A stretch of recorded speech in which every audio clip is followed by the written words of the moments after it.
welcome back to Spotlight. I'm here with the beautiful Ms. Zaborna Samuel.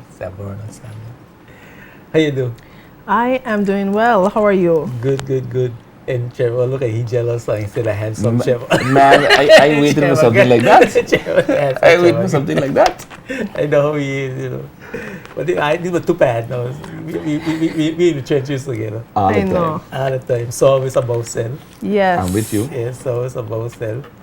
And members of the Festival Affairs Committee. I mean, that's truly so it's about self. Yes. Because You know, it is a listen, tedious task. I only last 1 year. Oh, well, I did from 2011, so. You way better than me. I last 1 year. I was there 1 year. I say, you know what? This I can't handle this. It's a rough job. It And is. we have to big you up for taking the time out of your schedules. I know both of you are busy. For making a contribution to us, because that's what you're doing. Our Emancipation celebration is important, and so it's really good to see you guys. Thank you. Yes, thank you Glad so to be much. here. Thank you for having us. Yes, my pleasure. And of course, you, Zabby, is the vice chair. The vice chair. The vice chair of the Festival Affairs Committee. Of the festival. So you write under I write on the. who? Kishma. Okay. Yes. Okay. That's another soldier. Indeed. So you have two top soldiers I got there. two ranking generals Yes. in the Festival Affairs Committee, and of course, Trevor, you the co-chair of the Parade Committee. That's correct. So I write under. All of them. Exactly. And I ain't complaining. Give me self, Trevor. This is a prime show. Got children watching. Yes, it's good to have you.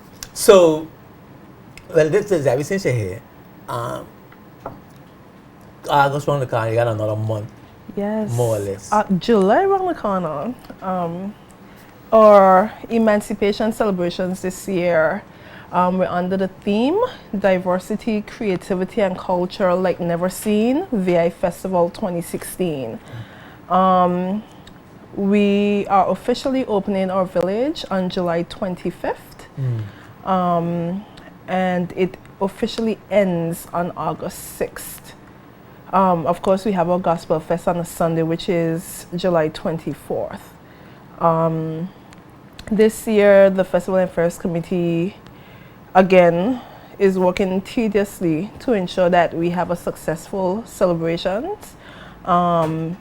We have had numerous meetings. We are setting things in place. We are trying to ensure that everything is ready for when it's supposed to be ready. And as you mentioned before, you lasted 1 year. So could imagine. Yes, I could we imagine. are doing what we have to do. We have a competent committee and we have competent subcommittees, which is important to get things rolling.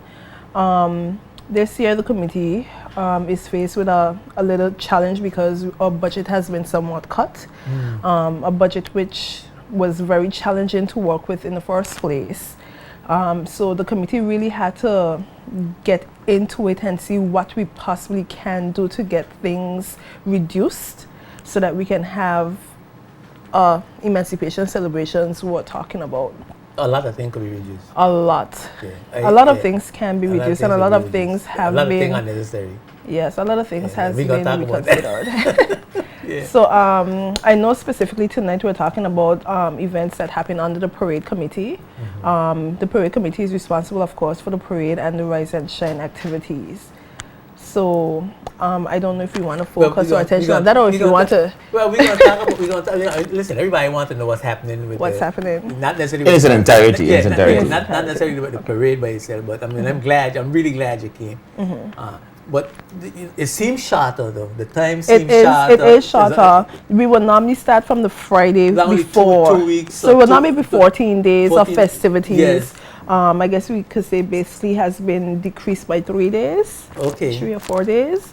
So we have cut down the number of days. You would remember that we did this in the 60th, where we cut down the number of days in Woodtown, the number of days in Easton, and the number of days in Carrot Bay. We have also done that this year, where we have decreased number of days. So Easton will have 2 days, and Carrot Bay also would have 2 days in which to promote their festivities.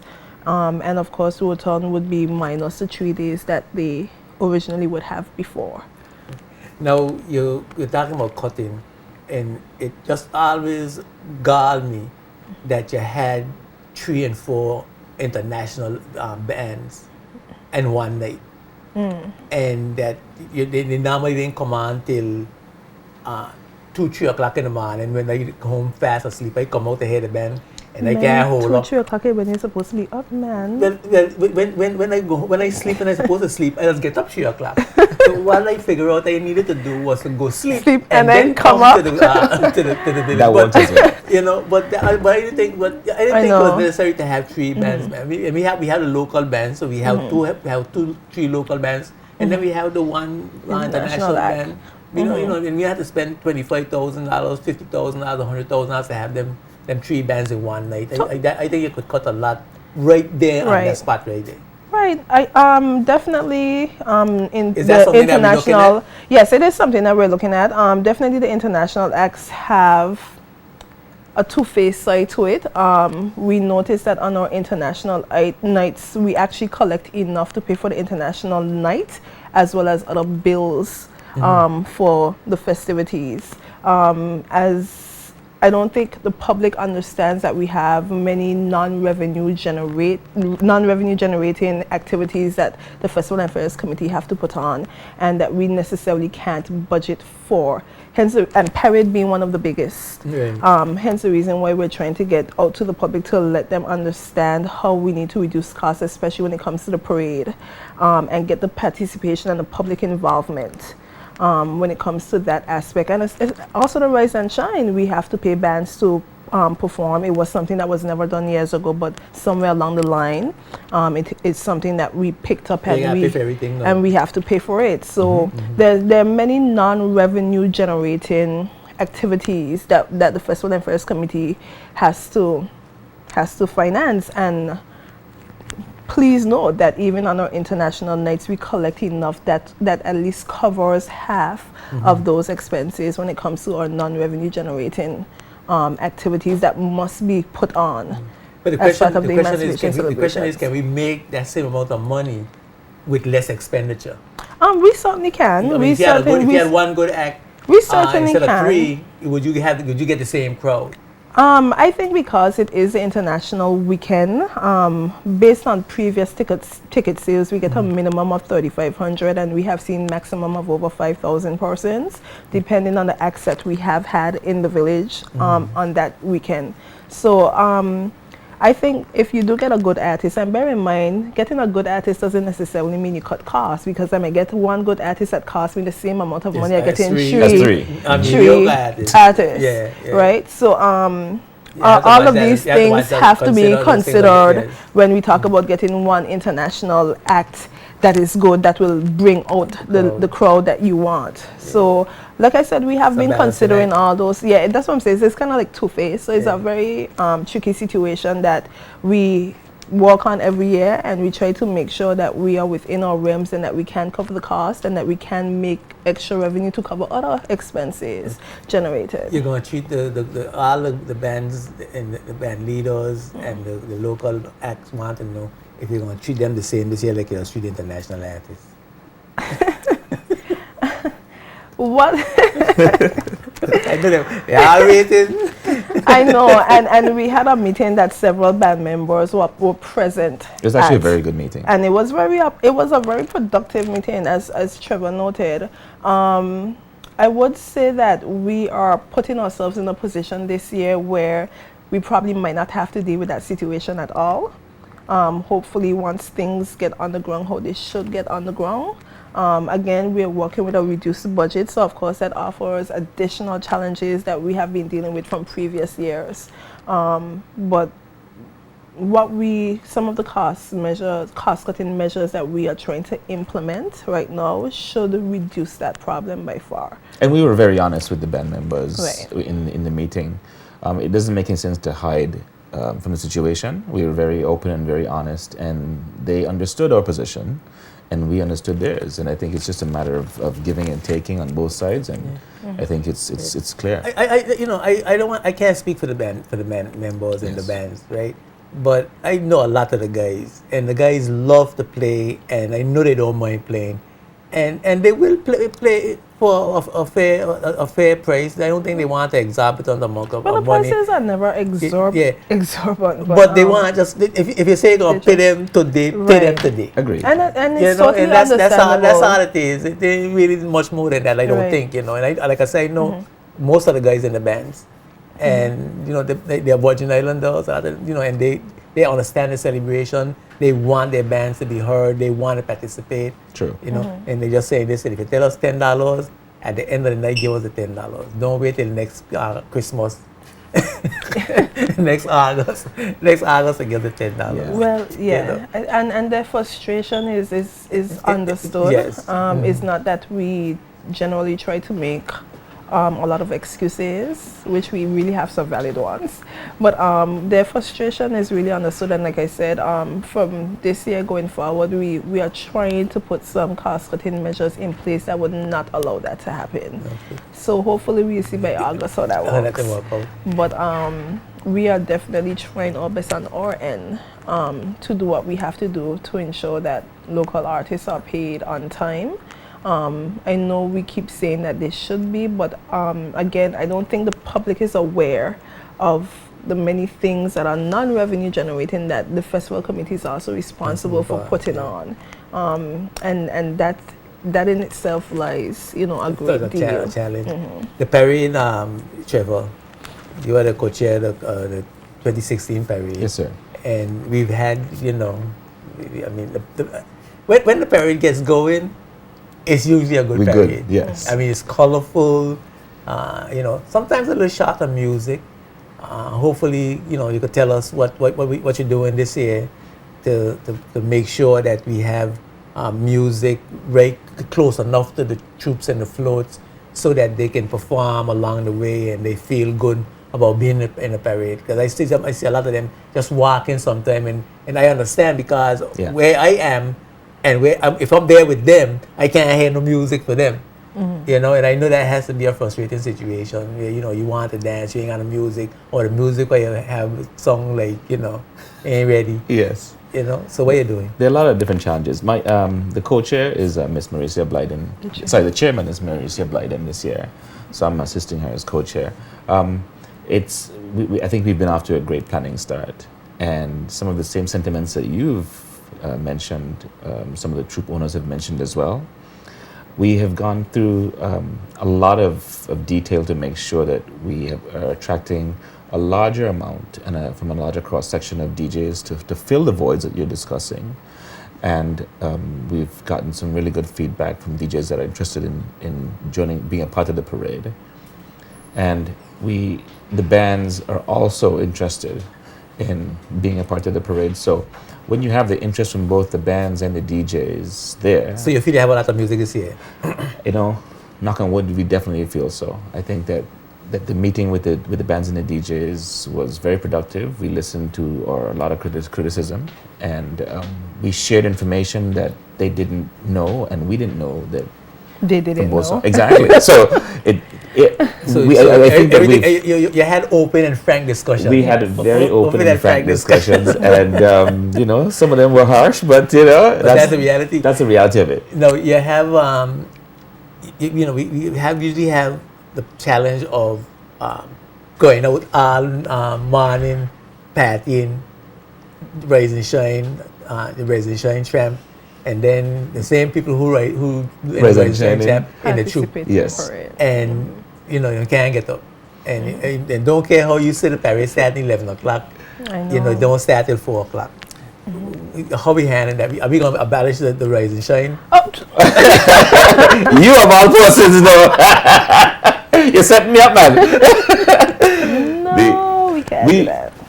What we've discussed as well, and the bands also agree, is that we need to start the Rise and Shine earlier. So we're going to start it at 3:30, and we're going until 7:30 in the morning. So it gives the persons that want to take part in the Rise and Shine more time to actually participate. And it finishes at a time where people can go home and still get some reasonable rest and come back for at least an on-time parade start. We're shooting for 12 o'clock, And if persons assist us, we can start at 12 o'clock. We rely, of course, on the members that are participating in the parade to come out. Yeah, But if you we stress 12 you o'clock, have everybody's phone number, all the troop leaders' phone numbers, Yes, and all the troops and the names and everybody, so you could call them and wake them up and go that's not around to something their that- house, go around to their house and blow the horn and just go in the house and just get them up and get a costume ready, and because that's what you're gonna have to do. we're really stressing, especially on the application form. It's relatively clear that what the start time is, and even when we get the application forms and we speak to the troop owners, we can reiterate that ourselves as well, just so that they are understood, they are aware that yes, we want to start at 12 o'clock, and it depends on the participation and from your folks. The other thing is, don't care how hard we try, we can't get the space to be even all the way up to the recreation, to Yes. the festival village. Grounds. You know, and once you pass the judges, it seems like the parade disintegrates. You know, those are things you're looking at as well. What happens that causes the gaps is the performance times. If you have each troop that has a performance has anywhere between 5 and 10 minutes, depending on how many segments it has. So a troop that has one segment has up to 5 minutes to perform. If it has two segments, it has up to 10 minutes. So while that troop is performing, that is creating a gap. So that's where the gaps come in. The longer the troops perform, within that 10-minute maximum time limit, a gap is created between the performance and the troop that was ahead of that. So that's where the gaps come in. But after the performances go, and the thing about it is that there's not always a performance by each troop, because there are floops and there are one-person entries, and so that's why it seems like the parade flows more sometimes than other times. We're going to have 2 judging stations. It's going to be by the waterfront, as usual, and by the stop, by the traffic light, where the senior citizens normally are. And then after that, it's smooth sailing to the festival grounds, where this year, when the troops enter to the festival grounds, if they want to collect additional points, they can perform in the festival grounds for additional points. That's it. You're going to have walkie-talkies so the people along the route can monitor the Marshals parade. are always equipped. Yes. They're always equipped. Yes. Yeah, okay. I mean, I don't understand how you can hold them up at a certain point and then let them go in. Is it that they don't follow instructions, or is it that the communications techniques are not? I don't understand what it's a multitude of different things. But you're getting it sorted out. We're getting it sorted out. Okay. It's a multitude of different things, but I think that after we've assessed previous parades and, take some honest introspection, we have understood that this area is a problem, we need to work on this. This area is a problem, we need to work on this. So we could look forward for better this year. I really think so. I really think so. We have under carrying the clock. Yes. Yeah, time was like when you're having fun. It does. Yeah. And so, anything you need to say before you go, or would I forget to ask, or anything like that? Well, I just really want to reiterate that the parade is made up of everyone here that participates. So we're urging for people to participate in the parade. This year, just like every other year, the parade committee under the VI Festival and Fairs Committee is also giving financial assistance to troop owners that want to enter into the parade. If you're entering into the parade and you are wanting to come with a band, we give you X amount of dollars for financial assistance.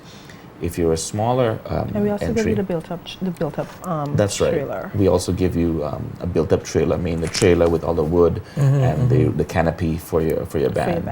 Oh, okay. So we give you that plus a monetary financial assistance grant this year. And they could call you at one number if they wanted to sign up and register to have They a can troop. they can call me at 541-3883. 541-3883. Yes, or the Department of Culture. Okay. Yes, the application forms are available at the Department of Culture, and it has my contact details. It has the contact details of the chairperson, Ms. Marisa Blyden. It also has the email that for the parade committee, that they can get a hold of us and they can ask us questions. They can see me anywhere and ask me questions. But we're just saying that the parade is made up of people out in the community. It's made up of public Yeah, participation. and you know, And you we're need looking people to forward. participate. And we Of need course. persons to And participate. you're doing all they can to make it what they want, make Right. it Definitely. easier, and to make a better parade. Definitely. And I'm extending an invitation to you, to the Festival Affairs Committee, to come on Spotlight, come on Umoja, and update on a regular Sure. basis. Sure. And keep the people informed, and information we need to get out. You can use me as a conduit to get my shows as a conduit to get the information out, and to get people involved, and to say the things that needs to be said in order to make Right. the Emancipation celebration the best it could be this year. Thank you. And we're reaching out for a lot of diverse troops. We have a lot of different cultures that are here, and normally we have a lot of different associations that want to take part in the festival. They're also invited again this year. This year is no different, because we also want to showcase the diversity of the cultures that we have here, and it's in our theme as well. So we're definitely welcoming people to partake in this wonderful event that we do every year. Zavi, Trevor, it's great to see you guys. Thank you. Thank you. Come back as soon as you can, as soon as you get more information, know how many troops you got, know the schedule of the events, know the bands that's coming, the artists that's coming, all that stuff we'll be happy to share on the air and to get out to the public. Just give me a buzz. I got no bureaucracy. I love that. It's great to have you Thank guys. you. Thank you. Yes. We're going to take a break for word from our sponsors. When we come back, we're coming back with B-Mo. He just released a new single, Million Miles, and we're going to talk about him and his music and all the things that he's experiencing being a recording artist here in the Virgin Islands. Keep it locked right at Spotlight. We'll be right back after these words from our sponsors. Spotlight is brought to you by Tortola Concrete Limited, the National Bank of the Virgin Islands, and CCT Global Communications.